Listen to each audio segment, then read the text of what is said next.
Ginagaya niya ang nanay niya sa pag-iihaw ng nori sa kalan. Tapos ay binabalot ang kanin at sinasawsaw sa toyo bago ay pakain sa nakababatang kapatid. Magulo man ang bahay. Lagi namang puno ng tawanan ng magkapatid. Hanggang sa araw na ito, isang magandang stepmother ang dinala ng tatay. Mukhang mabait ang stepmom. Masaya rin ang magkapatid. May mag-aalaga na sa kanilang buhay. May ina na sila. Ang magulo nilang bahay ay nagiging maayos na. Mabait din siya sa kanila. Pinapapaliguan niya sila. Huwag na, ayoko. Magluluto rin ako para sa kanila ng masasarap na pagkain. Ang bunso kong kapatid ay hindi pa marunong gumamit ng chopstick. Lagi niyang natatapon ang pagkain sa mesa. Sinaway siya ng stepmother niya. May di maipaliwanag na sama ng loob ang nakakubli sa ngiti niya. Pagkatapos ng paulit-ulit na pagsaway, unti-unting sumimangot ang mukha niya. Kayo, hindi ba kayo tinuruan ni mama kung paano gumamit ng chopstick? Oo. Hindi na nagsalita pa ang stepmom, kundi inalis ang rubber band sa pulso, at tinali ang buhok. Ang inosenteng magkapatid ay hindi pa alam ang ibig sabihin ng kilos na iyon. Hindi nila alam kung anong klaseng pagtuturo ang siyang dahilan ng biglaang pagiging maingat ni Doban. Lubhang natatakot sa stepmother. Ang dating masaganang hapunan ay naging simple at pabaya na. Hindi sinasadyang natanggal ni Manjon ang isang butil ng gisantes. Agad na nagpakita ng takot ang dalawa. Mama, gagawin ko po ang lahat. Tuturuan ko pa po siyang mabuti. Tulad ng dati, inipit ng stepmother ang kanyang buhok. Sinaktan niya ng husto si Doban. Mahigpit na hinawakan ang leeg nito. Mukhang hindi na ito ang unang beses.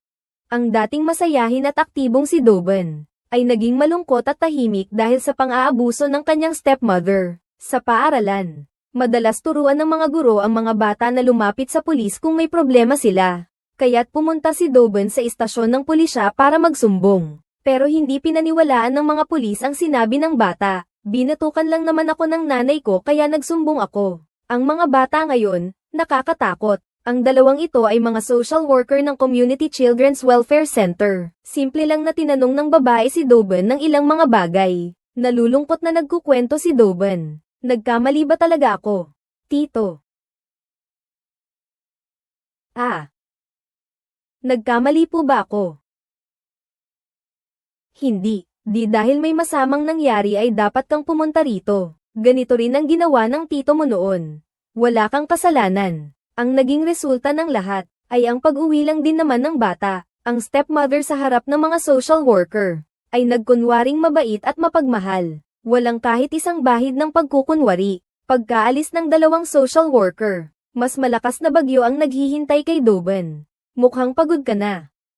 Kinulong ng stepmother si Doban sa kwarto at binugbog ng husto. Si Manjon, nakaupo sa sulok ng katabing kwarto, ay nakikinig sa pagsigaw ng ate niya. Natatakot siya, pero takot lang ang kaya niyang maramdaman. Wala siyang magagawa. Kinausap pa nga ng madrasta ang ama ng mga bata, tungkol sa dalawang pabigat na iyon. Pareho lang naman ang tunay na ama at ang madrasta, at wala silang pakialam sa mga bata, kung hindi dahil sa mga benepisyo at subsidy na nakapangalan sa mga bata.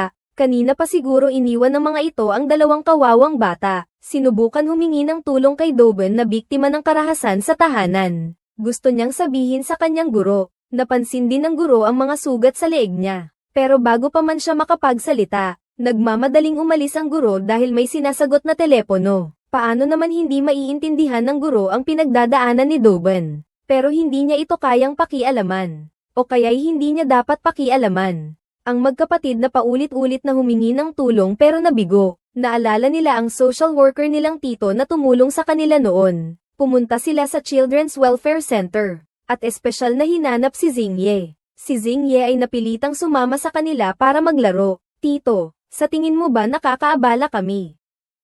HMM. Hindi. Hindi naman. Huwag kang mag-alala. Tito, kaya ko pa.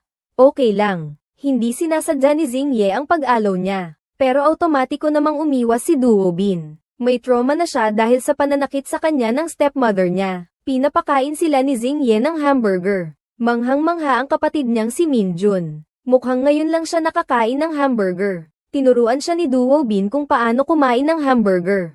Ate, mabubuhos na. Nabuhos na, ate. Ang ginawa ni ate ay nagdulot ng stress kay Manjon. Dahil sa bahay, Ganyan ang pagkain, mapapalo siya ng madrasta niya. Ang babaeng may anak na kumakain ng hamburger sa di kalayuan, ay nagpaisip kay Dobon sa kanyang yumaong ina. Tinatanong niya si Jongjep kung ano ang pakiramdam na magkaroon ng ina. Pero si Xingye, katulad din nila, maaga ring nawalan ng ina. Pero ang pinakamalaala niya, ay ang madalas niyang pag-ihi sa kama noong bata pa siya. Marami kasing ipinagdikit ang nanay niya sa kisame na mga kumikinang na bituin. At dahil doon, tumigil na siya sa pag-ihi sa kama. Kaya naman, tuwing iihi ang tito, naaalala niya ang kanyang ina. Ano ba yan? Anong nangyari? Wala tayong maalala. Medyo mas okay si tito kaysa sa atin.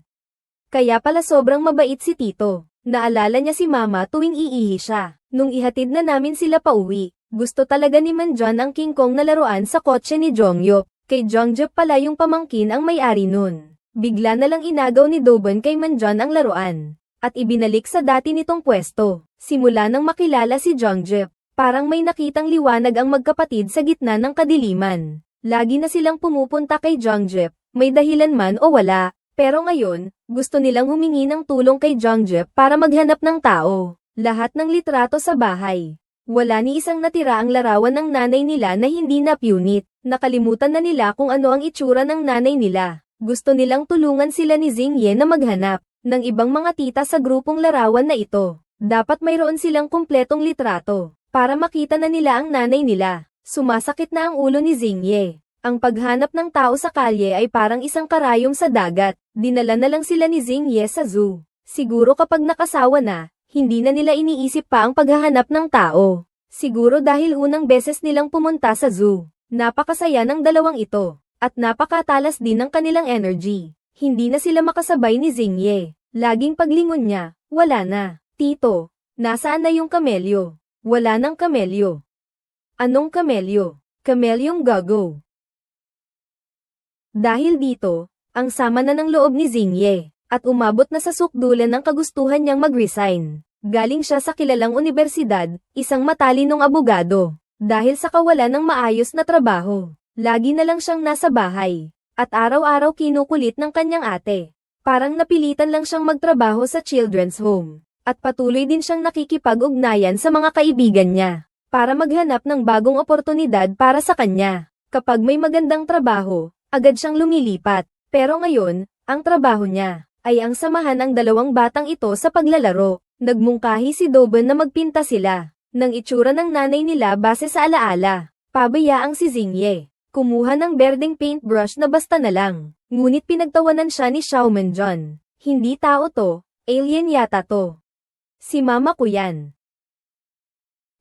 Alien din ba ang mama mo? Huwag mong lili ang mama ko. Kasabay noon, tinawagan si Xingye ng kaibigan niya. Nasa Seoul ang kaibigan niya. Tumawag ito ng isang law firm para sa kanya. At pinagbilinan siyang magmadali sa interview. Nang malaman nilang aalis si Xingye, nalungkot ang magkapatid. Para sa kanila, si Xingye, ito ang nag-iisang liwanag sa kanilang madilim na buhay. Bulong ni Manjon, bukas, kakain kami ng hamburger. Medyo naiinip si Jongjep. Kumuha siya ng 50,000 won sa kanyang wallet. Mag-isa na lang silang kumain. Pwede na ba yun? Tapos yung tito. Tito. Huwag ninyong mawala ang pera. Ingatan ninyo. Naiintindihan ninyo. Pagbalik ko, kakain tayo. Naiintindihan ninyo. Huwag na. Tito, sama po tayo bukas. Umiiyak nang umiiyak si Manjon. Binili na lang ni Jongjep ang larwang kong. Totoo ba? Sa iyo naman talaga yan.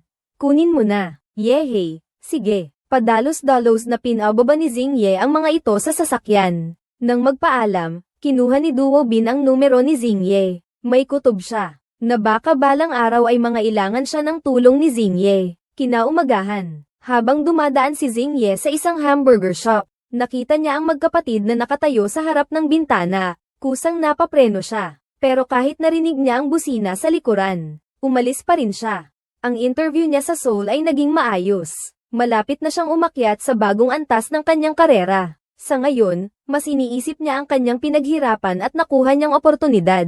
Ang business card na hinihingi ni Dobon kay Jongyep ay nakita ng kanyang stepmother. Akala ng stepmother ay palihim na nakipag-ugnayan si Dobon sa social worker para i-report siya. Wala man lang siyang napagbigyan ng kahit konting pagkakataong makapagpaliwanag si Doben. Siyempre, kahit magpaliwanag pa siya, hindi naman siya paniniwalaan ng stepmother niya. Malupit na sinuntok at sinipa siya ng stepmother niya. Bumagsak sa isang dambuhalang duguan ang kawawang si Doben. Dahil sa matagal na paghihirap at pagpapahirap, nahilo at nawalan ng malay si Doben sa klase. Tumambad siya sa sahig.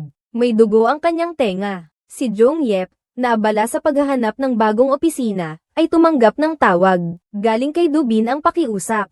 Ang tawag ay galing sa kanyang class advisor. Si Jong Yep na sobrang abala, ay nagpakita ng pagtanggi sa telepono. Gayunpaman, nagmadali pa rin siyang umuwi ng gabi. Para kay Dubin, si Jong Yep ang nag-iisang taong mapagkakatiwalaan sa buong mundo. Sana ay makasama niya si Xingye at ang kanyang kapatid. At makaalis na sila sa impyernong pamilyang ito. Ngunit sinabi ni Xingye na hindi na siya makakabalik pa. Maninirahan na siya sa Seoul. Ang nanay mo, hindi ka ba pwedeng huwag nang umalis? Nagsinungaling ako kay Manjon. Sabi ko, susunduan tayo ng tito niya. Kaya nga, Doben. Saan ka ba talaga sinaktan ng nanay mo? Paano kanya sinaktan? Basta sabihin mo lang sa akin, tutulungan kita. Gusto ko lang marinig mula sa'yo. Gusto ni Xingye na ikwento niya ang lahat ng nangyari sa kanya. Hahahanapan niya ng paraan para matulungan siya. Pero si Duo Bin naman ay inis na umiwas ng tingin. Mga walang kwentang salita yan. Masyado na siyang nakakarinig niyan sa iba. Bumalik si Xingye sa Children's Welfare Agency. Umaasa siyang matutulungan siya ng superintendent. Pero pinayuhan siya ng superintendent na huwag nang makialam. Walang kapangyarihan ang ganoong uri ng organisasyon nila. Kahit konti. Bukod pa rito, wala namang matibay na ebidensya. Wala silang magagawa sa stepmother na iyon. Tama ang sinabi ng superintendent, nang kausapin ni Xingye ang stepmother ni Duo Bin para alamin ang sitwasyon. Walang pag-aalinlangang pinagbantaan siya ng stepmother. Sa pulis, ospital man o paaralan. Tapos na ang lahat ng legal na proseso. Pagkatapos ay agad siyang pinalayas. Muli, hinanap ni Xingye ang ama ni Duo Bin. Ang amang ito ay masama rin. Lubos na itinuring ang anak na parang pag-aari lamang. Anak ko yan, pakialam mo ba kung saktan ko man o patayin? Wala kang pakialam, umalis ka na. Buwisit, nakakainis talaga. Nang gabing iyon, pag-alis papuntang Seoul, nadaanan na naman niya ang hamburgerang iyon. Naalala na naman niya ang dalawang bata. Totoo na gusto niya silang tulungan. Pero totoo ring wala siyang magawa, dahil sa husay sa trabaho. Binigyan siya ng boss niya ng isang mamahaling kotse. Lalong umunlad ang kanyang karera, at lalong sumikip ang kanyang oras. Nanghiram si Doben ng cellphone sa kaklase niyang si Hao, para tawagan si Shenny. Si Shenny na abalang-abala, nakakita ng unknown number. Bigla na lang siyang nawala, nalungkot si Doben. Sa puso niya, parang pati ang huling sinag ng liwanag ay namatay na. Kinagabihan, tinanong ni Manjon si Doben tungkol kay Tito Jongyuk. Medyo dismayadong sabi ni Doben. Hindi na babalik si Tito. Bakit? Kasi pareho lang siya sa iba. May darating pa kayang ibang tito? Wala na. Walang ibang darating pa. Kinuha ni Manjon ang 50,000 won na ibinigay ni Jongjop sa kanila, at masayang-masaya niyang sinabi na babalik ang tito nila, kasi may usapan silang kakain sila ng hamburger. Natawag ang atensyon ng stepmother nila dahil sa ingay nila. Nakita ng stepmother ang perang hawak ni Manjon. Akala niya ninakaw nila ang pera niya. Bigla na lang siyang nagalit na sobra. Habang umiiyak si Manjon ng pagkalakas-lakas, sinampal niya si Doben. Tapos pinagbantaan si Doben na sapakin si Manjon. Paano ko siya sasaktan? Kung paano kita saktan, gayon din ang gagawin mo sa kanya. Nanginginig na lumapit si Doben sa kapatid niya. At marahang sinampal ang kapatid. Nagbibiro ka ba sa akin?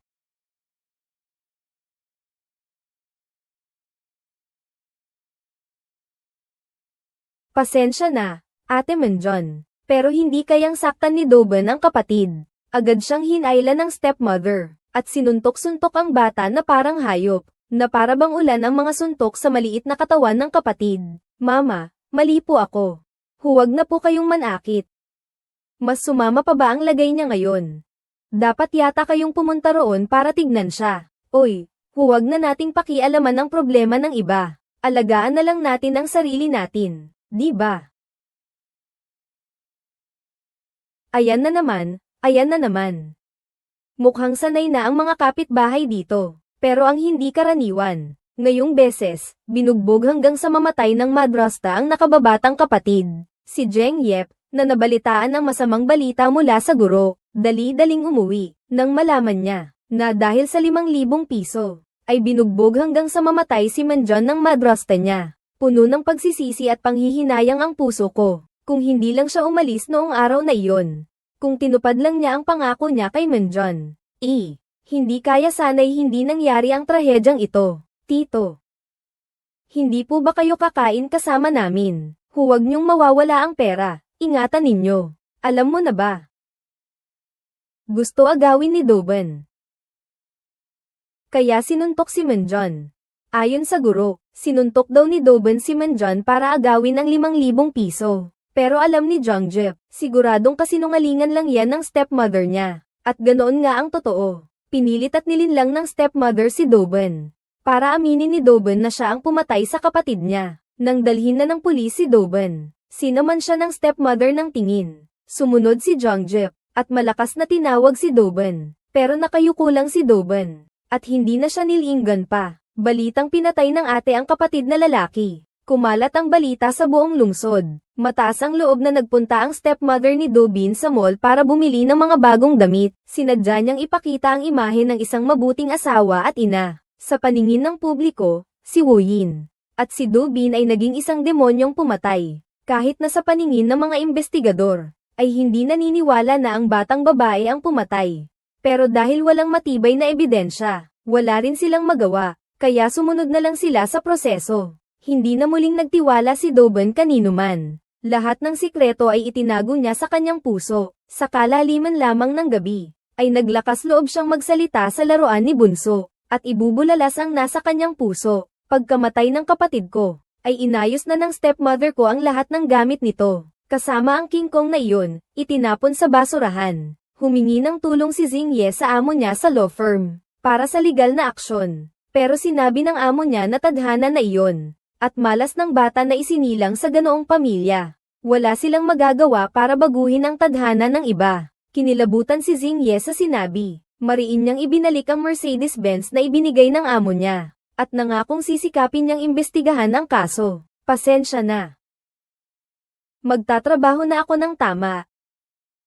Nang makita niya si Duwobin, baka dahil sa takot sa paghihiganti ng stepmother niya, o baka naman dahil sa kawalan ng tiwala kay Xingye, muling tinitigan siya ni Duwobin ng may pagtatampo. Pagkatapos ay tumalikod at umalis. Ni isang salita ay hindi niya sinabi. Uminom siya ng alak kasama ang mga kaibigan niya kinagabihan. Nagsabi ng hindi maganda ang mga kaibigan niya dahil sa kalasingan.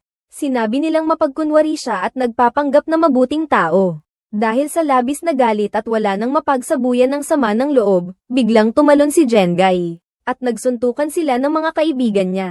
Umiiyak siya ng mapait sa gilid ng kalsada. Hating gabi na. Puno ng pagsisisi at kawalan ng pag-asa ang buong pagkatao niya. Lumapit si Xingye sa isang nakatatanda. Wala na siyang ibang malapitan. Lumuhad siya at nagmakaawa. Umiiyak at nagsusumamo na tulungan siya ng nakatatanda. Ate, kasalanan ko po ito lahat. Isang beses lang po.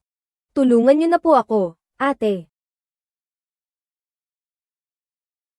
Naglunsad si Jongyep ng isang kampanya para malaman ang katotohanan, upang iligtas si Dobin. Noon lang naunawaan ng kaibigan niyang nakaaway niya kagabi, na si Jongyep ay talagang nagsisikap na hanapin ang katotohanan. Tahimik na pumirma ang kaibigan para suportahan si Jongyep, sa tulong ng isang nakatatanda. Sa wakas ay nalaman na nila ang nakaraan ng stepmother. May pinag-aralan din pala ito sa batas. Nahatulan siya dahil sa pandaraya, at sinisi niya si Doben. Ginamit niya ang batas na ang mga menor de edad ay hindi napaparusahan sa krimen. Ang gagawin ni Jongjep ay bago sumapit ang paglilitis, ay hanapin ang ebidensya ng pang-aabuso sa bata at pagpatay. Bilang isang stepmother na galing din sa larangan ng batas, alam na alam niya iyon. Para siguraduhing walang palya, pinilit niya si Doben na magsulat ng isang petisyon, na nagbibigay diin na walang kasalanan ang nanay. Mahal na mahal siya ng nanay niya. Siya mismo ang pumatay sa kanyang kapatid. Pero ang mga salitang mahirap sabihin, bawat sulat ay parang saksak sa puso ni Doben. Nagsagawa ng investigasyon si Jongyep sa paaralan, ospital, at iba pa para mangalap ng ebidensya. Ayon sa doktor, ang direktang dahilan ng pagkamatay ni Minjon ay ang pagkapunit ng bituka dahil sa panlabas na puwersa. Sasabihin na isang 10 taong gulang na batang babae ang may gawa, sobrang labis na pag-iisip iyon. Umaasenso na ang pagsisikap ni Jongjep, tinanggap na ng korte ang kanyang kaso. At ang dapat gawin ngayon, kailangan lang makuha ang personal na pag-amin ni Doban. Kasabay nito, natanggap ng stepmother ang sepina mula sa korte. Akala niya, si Doban ang nagsumbong sa kanya. Kaya naman, walang habas siyang binugbog si Doban. At ikinulong siya sa bahay at hindi pinayagang lumabas. Dahil hindi na niya makita si Doban. Hiniling ni Jongjep sa kaibigan ni Doban na tinulungan ni Xiao Hao. Araw-araw siyang nagbibigay kay Duo Bin ng iba't ibang regalo. Hanggang sa isang araw, binuksan ni Duo Bin ang pinto. At pinakiusapan si Xiao Hao na sabihin kay Shenny na huwag nang magpadala pa. Binuksan ni Duo Bin ang regalong ibinigay ni Shenny sa kanya. May mga kumikinang na bituin sa gabi na nagbibigay liwanag. At isang Walkman. Nasa loob ang mga gustong sabihin ni Jongjep kay Doban. Pinatibay niya ang loob ni Doban. At nag-usap sila kung saan sila magkikita. Ngunit nang pupunta na si Doban kay Jongjep, nakasalubong niya ang kanyang stepmother. Natuklasan din ng kanyang stepmother ang kanyang Walkman. Takot na takot si Doban kaya nagtago siya sa kanyang kwarto at hinarang ang pinto. Pero paano niya kaya mapipigilan ang kanyang stepmother?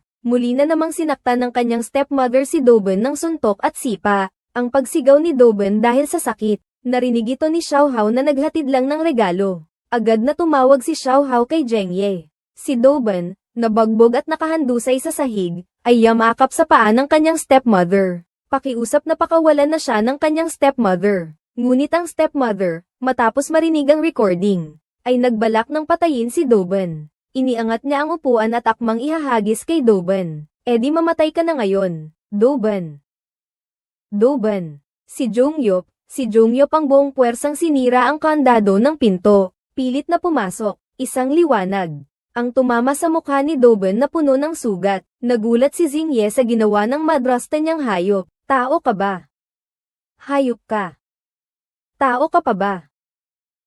Habang buhat ni Xingye si Duo Bin palayo, sinisigawan pa siya ng madrasta. "Pagdukot ba yan? Sa tingin mo ba hahayaan ko lang yan?" Binalik ni Xingye si Duo Bin sa kanilang bahay. Sa yakap ni Ate Xingye, naramdaman ni Doban ang matagal na niyang hindi nararamdamang init. Sa kisame ng kwarto ni Doban, nakadikit na ni Xingye ang mga kumikinang na bituin. Nang gabing iyon ay dumating ang ama ni Doban para kunin si Doban kay Xingye. At mariing tinanggihan ni Xingye. Nagbanta pa ang lalaki na magpapatawag ng pulis. Si Xingye naman, hindi natatakot. Bukas na ang paglilitis. Kahit na manatili sa istasyon ng pulis, mas mabuti pa kaysa manatili sa ganoong bahay. Wala nang magawa ang lalaking, ubos na ang kayang gawin. Diretso niyang sinigawan si Duo Bin. "Kim Duo Bin, pakinggan mo ang sasabihin ng tatay mo. Hindi mabuhay ng tatay mo nang wala ka, at hindi rin mabuhay ang nanay mo nang wala ka. Hinding-hindi ka iiwan ng mama mo. Naiintindihan mo na ba ako?" Ika-3 na araw na ang opisyal na paglilitis. Sa korte. Para siyang artista, nagsimula na ang pag-arte niya. Isang mabuting asawa at ina ang kanyang ipinakita. Pati ang tatay ni Dobin ay namamangha sa galing niya sa pag-arte. Sa bawat paratang ng paiskal, handa na ang madraste kaya naman walang butas ang mga paliwanag niya. Tapos na ang unang paglilitis. Ang kaso ay napunta sa isang mahirap na sitwasyon na hindi pabor kay Xingye. Samantalang si Duo Bin, ang pangunahing saksi, mula nang magwala ang kanyang ama kagabi, ay hindi na nagsasalita. Dahil sa kawalan ng magawa, si Xingye ay nanlulumong nahiga sa sofa. Lumapit ang pamangkin para kunin ang kingkong na laruan. Ilang salita lang niya ay pinaalis na niya ang pamangkin. Ayan, ang dami palang video na na-record doon. Hay nako! Nang marinig niya ang mga salitang yan, biglang nagising ang diwa ni Jongjep. Tinanong niya ang ate bago niya nalaman ang tungkol sa kingkong na laruan. Pag nag-touch ang ilong, automatikong magre-record ng video. Natanto ni Jongjep na ito na ang magiging pinakamahalagang ebidensya. Agad siyang nagmaneho papunta sa tambakan ng basura. Hinanap niya ito sa mga bundok-bundok ng basura. Mula umaga hanggang gabi hanggang hating gabi. Naghalikwat siya sa kalahati ng bundok ng basura pero wala siyang nahanap. Ang sumibol na pag-asa ay naglaho na naman. Sa ikalawang paglilitis, Ang abogado ng depensa, ang stepmom, ay sadyang nagtanong kay Doben ng mga namunguna. Sinadya siyang tanungin tungkol sa mga detalye ng pagpatay niya sa kanyang kapatid.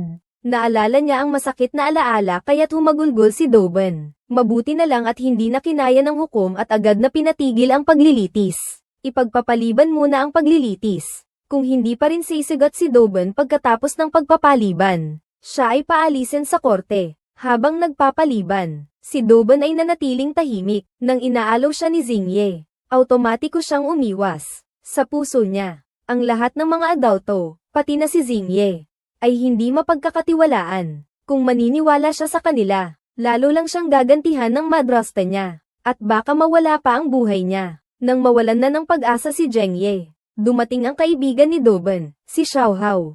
Ang hawak niya ay ang King Kong ni Menjon. Nang itapon ng stepmother ang basura noon, kinuha ni Xiao Hao pabalik ang King Kong ni Menjon. At ito ang magiging susi sa pagkapanalo ni Zhengye. Sa korte, nang makita ni Duo Bin ang laruan ng King Kong ng kapatid niya, napaka-emosyonal. Sa mahinahon at nakakapagpatibay na pag-aalo ni Xingye, unti-unti na niyang nabuksan ang puso ni Duo Bin. Umiiyak siyang umamin na sinampal niya ang pisngi ng kapatid niya. Pero dahil sa sapilitang ginawa ng stepmother niya kaya niya nagawa iyon. Tumayo si Xingye at inakusahan ng stepmother, ang tunay na pumatay sa kapatid niya. Ang dahilan kung bakit umamin si Duo Bin na siya ang pumatay sa kapatid niya, para lang sa sarili kong kaligtasan. Para mabuhay, ginawa ko to. Huling pagpupumiglas. Doben. Sino ang nanakit sa kapatid ko? Pwede mo bang sabihin sa akin? Inipon ni Doben ang lahat ng kanyang lakas ng loob. At sa wakas ay inakusahan niya ang kanyang stepmother sa korte. Si Mama, ang nanakit. Si Mama ang tumawag. Nag-ingay at nagbulungan ang mga tao sa korte. Agad na nagprotesta ang abogado ng akusado dahil sa kawalan ng ebidensya. Samantala, ang tunay na pangunahing ebidensya ay ipapakita na. Ipinakita ng paiskal sa korte ang video nakuha ng larwang King Kong. Sa video, ang brutal na pananakit ng stepmother sa magkapatid ay nakapangingilabot. Nakakasindak na panoorin. Mula sa mga miyembro ng citizens jury ay narinig ang mga hikbi. Lahat ay nasasaktan at nagagalit sa kanilang naranasan. Hanggang sa mahiga na ang kapatid na lalaki sa lupa at hindi na gumalaw. Ang baliw na stepmother ay hindi pa rin tumitigil. Dahil sa pagkapunit ng mga laman loob ng kapatid na lalaki. Ang tiyan niya ay namamaga na parang lobo. Hindi lang siya dinala ng stepmother niya sa doktor. Hinayaan pa nitong mamatay ng dahan-dahan. Parang nakita ko si Mama sa panaginip ko kagabi. Totoo ba? Ang swerte mo naman. Anong klaseng ebidensya naman yan? Ang owa nyo naman. Hanggang ngayon, pinipilit pa ring magpakatotoo ng stepmother. Sinabi nitong, para lang naman sa pagdidisiplina sa anak, konti lang ang palo. Galit na sinaway siya ni Jong Yep na hindi siya karapat-dapat maging ina. Mayroon ka pa bang pagmamahal sa anak mo? Pati sina Doben at Menjon alam kung paano alagaan ang mga laruan. Hindi ka ba nahihiya? Bilang isang ina, pwede bang tumahimik ka na lang?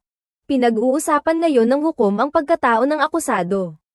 Kung sakaling magkasakit ang mga anak ko, tutulungan ko silang maalis ang lason sa dugo sa pamamagitan ng pagtusok ng karayom. Tinutulungan ko rin silang magsuklay ng buhok. Namimili rin ako ng gulay sa palengke at nagluluto para sa kanila. Binibilhan ko sila ng damit at hinahatid sa paaralan. Lahat ng dapat gawin ng isang ina, ginawa ko na. Kung hindi ko sila mga anak, magagawa ko kaya ito. Ginoo, ginang na hukom, kung hindi ito pagmamahal ng ina, ano pa ba ito? Ano pa ba ang gusto ninyo sa akin? Tinatanong noon ni Daban si Jongjep, kung ano ang pakiramdam na magkaroon ng ina. Ngayon naman, tatanungin niya ang tinatawag na ina niya ng parehong tanong. Kang Jisoo, para sa'yo, ano ang pakiramdam na magkaroon ng ina? Magkakaroon din kaya ako ng ina para malaman ko, anong klaseng tanong yan? Kang Jisoo, sino ka ba para utusan ako? Manahimik ka, hayop ka. Nabuwisit ang madrasta dahil alam niyang wala na siyang pag-asa pang manalo. Sinumpa niya si Xingye gamit ang mga pinakamasasamang salita. Iyon na ang kanyang huling paraan. Sa huli, ang madrasta ay nahatulan ng 16 na taong pagkabilanggo dahil sa pang-aabuso at pagkamatay ng bata. 16 na taong pagkabilanggo ang sentensya sa kanya. Ang ama naman ay nahatulan dahil sa pagpapabeya sa pang-aabuso sa bata. Hinatulan ng 5 taong pagkabilanggo. Lumipas ang kalahating taon. Unti-unting nakalabas si Doben sa kanyang kalungkutan. Ang kanyang mundo ay tila ang kanyang hairpin. Bumalik ang mga kulay. Tinupad din ni Jengyop ang kanyang pangako. Sa wakas ay nahanap na nila ang larawan ng kanilang ina, Munjon. Nakikita mo, di ba? Nakikita mo ang mukha ni Mama, di ba? Hamampas ang isang malambot na hangin. Isang papel na eroplano ang dumaan sa harapan ni Doben. Lumipad ito patungo sa langit. Palom iyon ng kanyang nakababatang kapatid. Ate, nakikita ko na ang itsura ni Mama ngayon. Makakapagsama na siguro kami ni Mama. Kumusta ka na? Ayos lang. Nakita rin siguro ni Munjon ang itsura ni Mama. Sa huli ng pelikula, ipinakita ang isang nakakagulat na datos. Sa Korea, ang mga kaso ng pang-aabuso sa bata ay tumataas ng malaki. At sa mga nang-aabuso, 4 sa bawat 5 tao ay mga magulang. Mas nakakatakot pa sa horror movie. Batay ito sa totoong pangyayari. Ang pelikulang ito ay hango sa kaso ng pang-aabuso sa bata sa Chilguk, South Korea noong 2013. Ang kasong ito, kasama ang *The Crucible* at *Hope, ay tinagurian bilang 3 pangunahing kaso ng pang-aabuso sa bata sa South Korea na nagtulak sa pagbabago ng batas. Lahat ay ginawang pelikula at ipinalabas sa mga sinehan sa South Korea. Ang halaga ng pelikula ay nasa pagbubunyag nito sa pagkukunwari ng isang sibilisadong lipunan. Tulad ng itanong ni Dabin, nagkamali ba ako? Hindi lang ang mga tauhan sa pelikula ang tinatanong, kundi pati na rin ang bawat manonood sa harap ng screen. Milyon-milyong bata sa buong mundo ang biktima ng karahasan sa tahanan kada taon. At sa likod ng pagdami ng mga ulat ng 10 beses, ay ang pagpili ng marami na huwag nang magpanggap na tulog. Kapag hindi na natin itinuring na pribadong bagay ng iba ang karahasan. Kapag hindi na nagtatago sa likod ng pribasya ang mga institusyon para umiwas sa responsibilidad. Kapag ang bawat taong nakakakita ay pumili na lumapit, doon palang maririnig ang mga pag-iyak ng mga taong katulad ni Doben dahil sa kawalan ng pag-asa. Sapagkat ang tunay na pagliligtas, nagsisimula sa pagtanggi sa katahimikan.